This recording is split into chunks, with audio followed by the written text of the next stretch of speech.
I mean, sometimes things are gonna get really tough, for sure. When I went back to grad school, I didn't want to like completely switch over, so I was like working full time and taking a full time course load and doing research and everything else. Oh my goodness. And it was hard. It was the same thing in my undergrad as well because I was working full time throughout my undergrad. And then like, I remember like my last semester I was taking like 18 credit hours and one of these things. And like at some point, everything is gonna line up and like really hit you hard and be like, this is super challenging. How do I overcome this? Um, and so, the like sometimes you have to prioritize. Like you have to like you never want to give up, but you have to figure out how to make it work.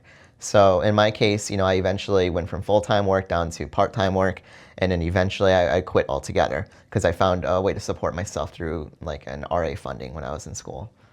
Um, and so yeah, I guess it's always just be flexible, adapt to the situation.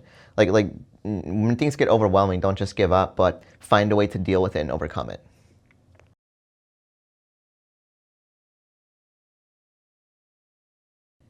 I mean, especially when you do an undergraduate in computer science, it teaches you kind of how to learn and how to think, which I think is very similar to when you take like computer science courses in high school and whatnot. Like I took C++ in high school and things like that. And they teach you the basics and kind of how to learn and how to move on.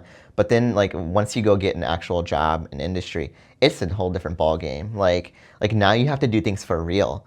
And I remember at one point, my boss had given me a task and I was like, I don't know how to do this, dude. And and he's like, well, this is what I pay you for. Figure it out. Like he's like, you have to figure it out. There's no one else to do it. And so the biggest thing is just, learn, right? You have, presumably you're working with colleagues. It's always a team sport. You're never working alone. So you can learn from them and you can ask some questions. And most people are going to be very willing to help you out when you get stuck on things like this. It's just that you have to, like, you don't just go to them first and be like, I don't know how to solve this, help. But like, try things. And then figure out like what's working, what's not, what's breaking. And then you go to them and like, hey, here are the things I tried.